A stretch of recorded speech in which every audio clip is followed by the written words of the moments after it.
for half a century, WJPZ Syracuse has been the greatest media classroom on the planet. We've trained students from the 1970s to the 2020s on how to run a professional radio station. But the lessons learned and relationships formed go far beyond studios and transmitters. Taking a look back through the eyes of those who experienced it. This is WJPZ at 50. Welcome to WJPZ at 50. I am John Jagay, joined by a Hall of Famer today from the class of 87. That will be Rob, or Rusty the Bailiff Berrell. Thanks so much for spending some time with us today. Absolutely. Thanks for having me, Jag. So, how does a kid from Fargo end up at Syracuse? And of course, you didn't have the shock that all of us had with weather, but how does that start? Well, actually, I wanted to get into communications, at least I thought I did in high school, and my mom helped research some colleges, and then she actually found Syracuse, and we applied, and I got in. So I'm off east. Jumped on the stagecoach, headed to the train station. No, it wasn't quite that long ago, but yeah, it was pretty cool. I was one of the very few kids from North Dakota that's ever gone to school there. So I'm actually surprised you said kids plural. All right, well, there you go. And had you get a chance to see the campus before you went, or was it like show up at the end of August and good luck? Well, my mom and I went out and we did a tour and did the whole deal. Yeah, it was great. Went to a basketball game, sat in the nosebleeds. There you go. And it was fun. Yeah. So how did you find WJPZ once you got to campus? I'm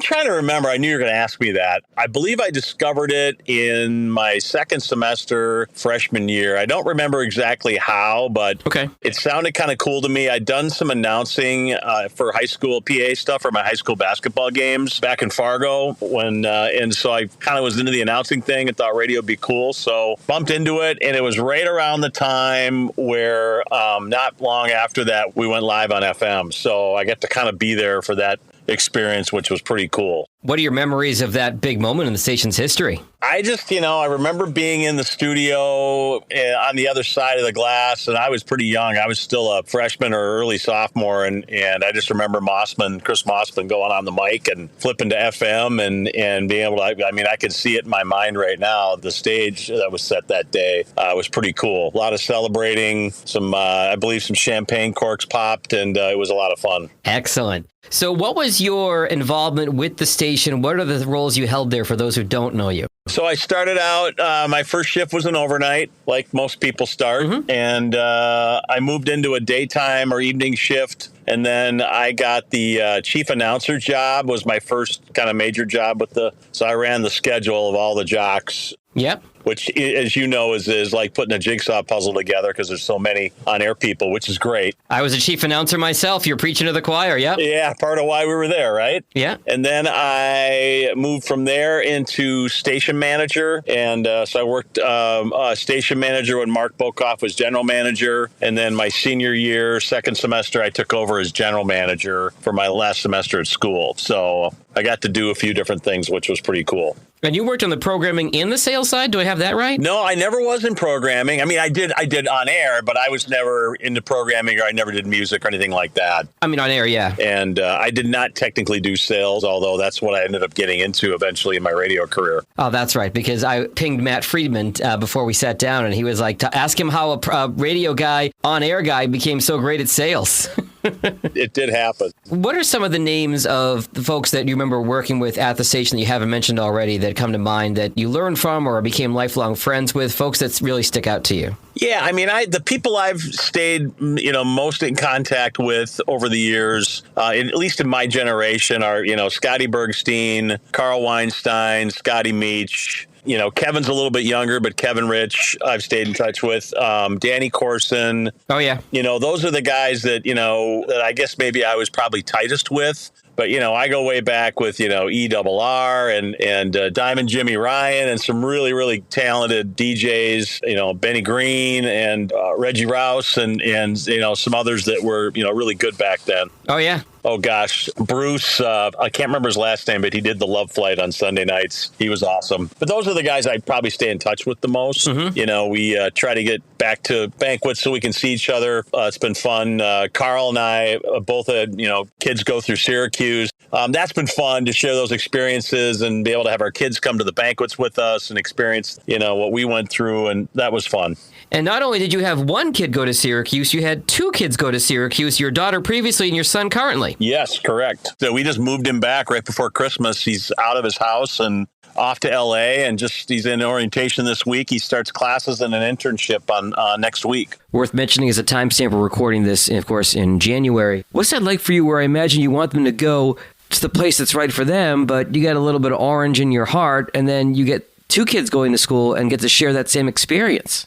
It was pretty special for my wife and I because, we met there. So we obviously both went there as well. And, they had gotten to go back to the school, a few times over the years when they were younger. And when my wife and I would go back for different events or JPZ banquets or whatever it might be. And so they kind of got a taste for it early on. And, at the end of the day, it was their decision. So there was no pressure on our part. We made sure they applied to other schools and, looked at their opportunities. But at the end of the day, they both wanted to go to Syracuse and they both got in on their own merits. And we were pretty excited. I mean, we had this is actually the last year. Actually, my son Andy is in the Syracuse LA program this semester, so he's off campus. But we had pretty much 8 years in a row where we had a student there, which is pretty cool. I've got to imagine you've had some interesting conversations with both your kids about what it was then versus now. Oh, for sure. I mean, just the physical nature of the campus has changed so much. I mean, not the core, the core buildings and so, but there's so many new cool buildings and, academics and,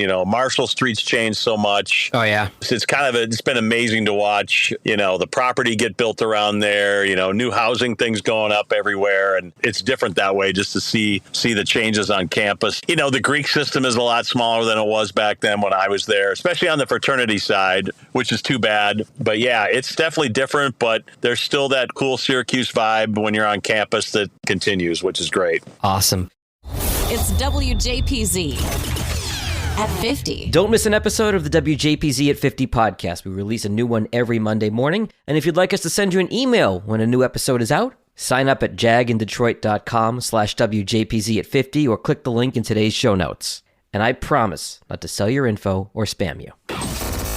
It's the podcast celebrating the world's greatest media classroom. It's WJPZ at 50. Well, let's turn to your career now, Rusty. Or I don't know if to call you Rusty or Rob. I feel like we all have so many different names that we go by. You can call me Rusty. That's fine. Rusty, take me through your career since graduating, because you've done some pretty incredible things in the time since you've been out. Yeah, I jumped right into radio after college. I stayed in it. I got an late afternoon gig. Was my first gig up in Grand Forks, North Dakota, of all places, which is even farther away than Fargo and colder. I spent about 11 months there, and then I got an offer to do a morning show on a station called 92 Moose in Augusta, Maine. I've heard of that station. I grew up in New England. Okay. Yeah, the moose is loose. I did a morning show there. It was over a pretty brief time.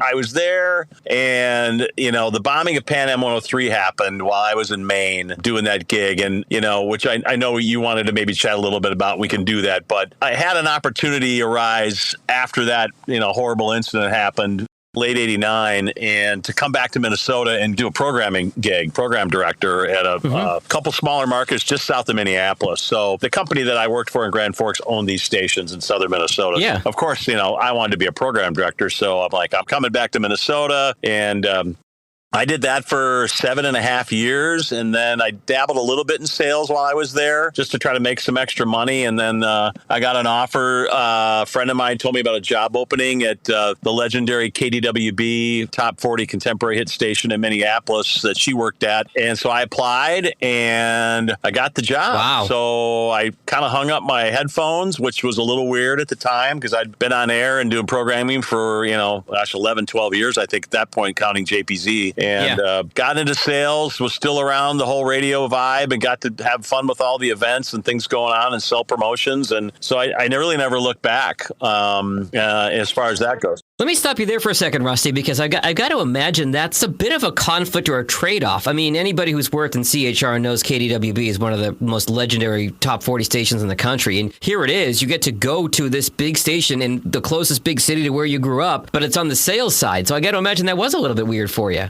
Yeah, it was weird. Took some getting used to, but, I got to be around some pretty cool air talent. I mean, Tony Fly, still one of the top guys. Dave Ryan came when I was there. He's still doing the morning show today after, I don't know how many years now, 25, 30 years. He's been around forever. And, I got to work with some really talented salespeople and managers and promotions people. And just being around it all, I made the adjustment pretty quickly. I mean, it didn't take long. And, once you start making a little money, it's like, oh, okay, this is good. I like this. So I did that for 6 years. Then I moved into sales management.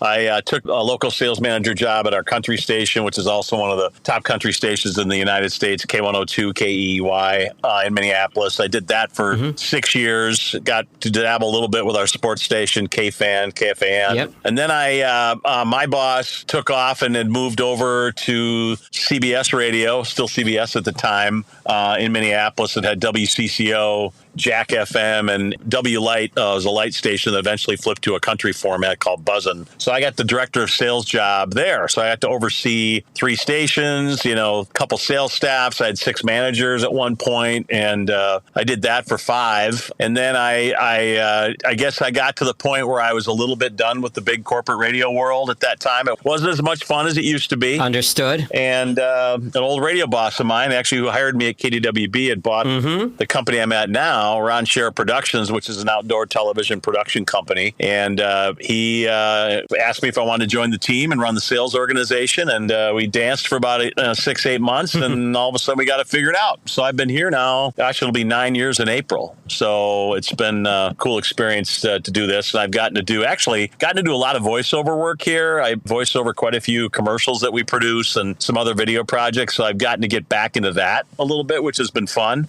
I get to utilize my headphones every once in a while, too. Outdoor production, I've got to imagine that comes with its own set of challenges, particularly where you are now in Minnesota. Yeah, but we shoot, we have 7 different shows that we produce that run on, local networks here in Minnesota, regional sports networks, and some national networks, and in Canada as well, along with Amazon Prime, YouTube, et cetera. So we shoot a lot of different outdoor content, not just hunting and fishing, but all sorts of different activities. And we do a lot of storytelling in our shows, so it's pretty fun. And we produce some pretty cool, amazing content. We got some really talented people. With the production that you're talking about, that leads me to my next obvious question, which is, how did what you learned at WJPZ inform and help you to where you are now?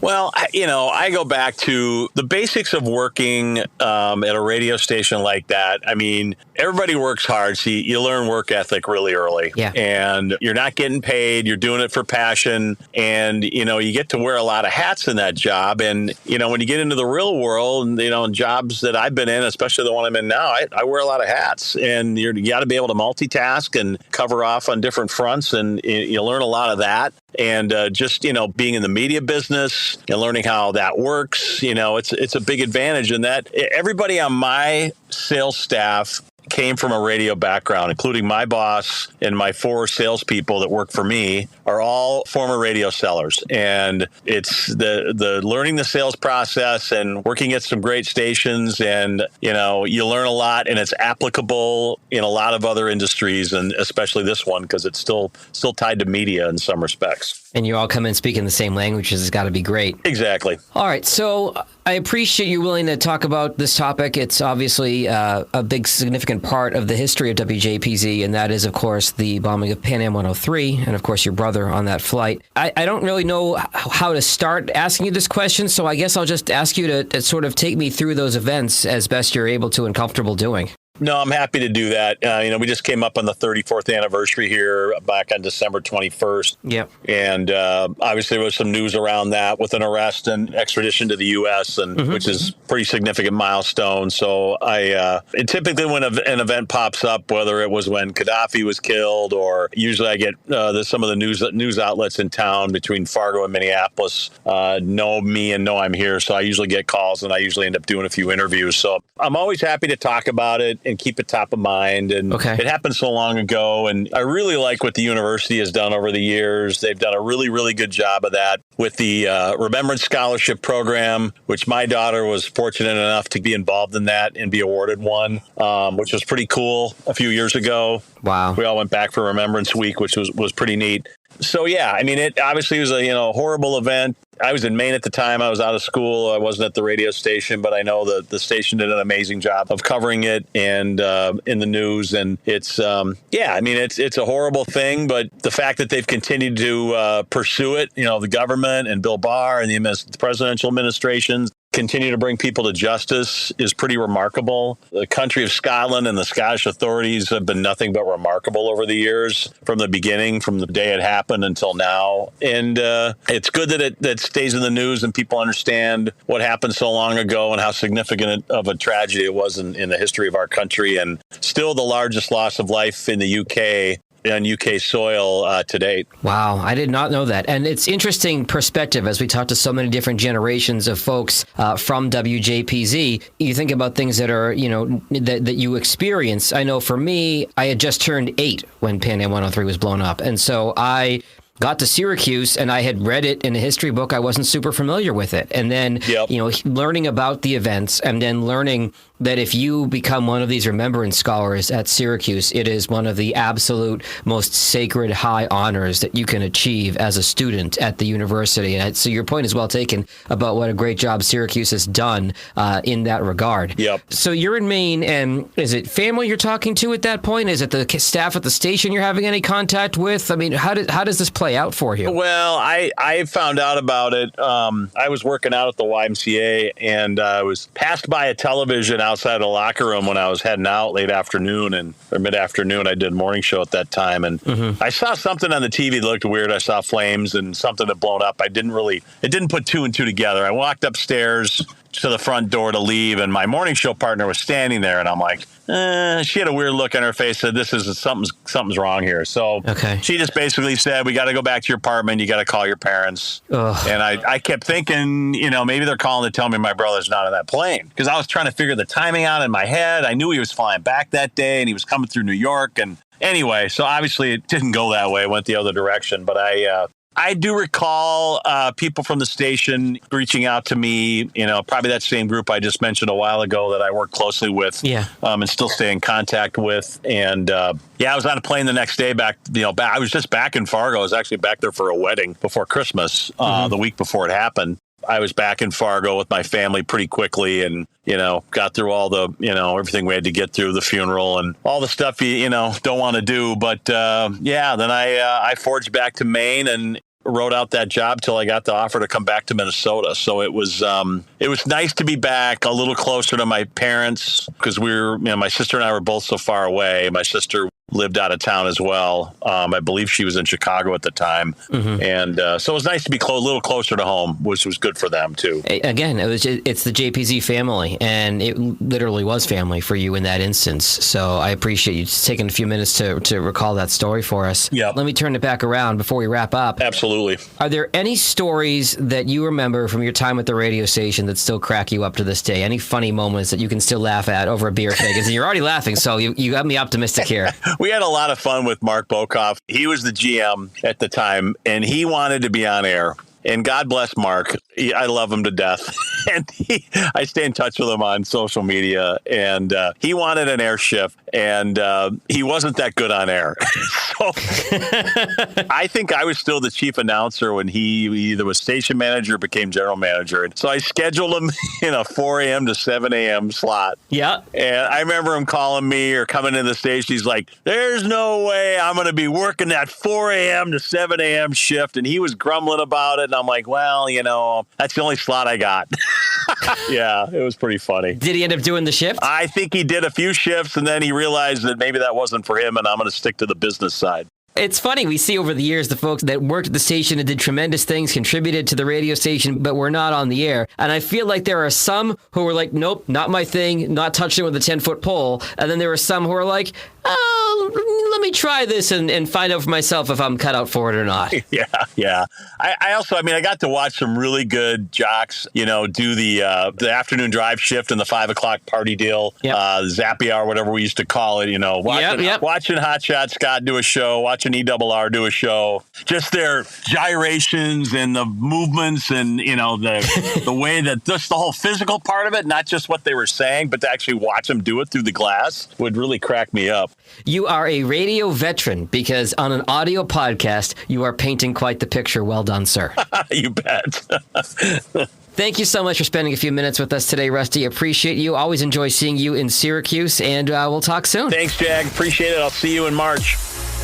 The WJPZ at 50 podcast is created entirely by the staff and alumni of the world's greatest media classroom. It's hosted by John Jag Gay, class of 2002. Editing help from James Bames Grundy III, class of 2020. Imaging by Maureen Cooper, class of 1999. And Ed Lacombe, class of 1985. Podcast artwork by Marty Dundix, class of 2001. Follow WJPZ at 50 on Apple Podcasts, Spotify, YouTube, or wherever you're listening right now.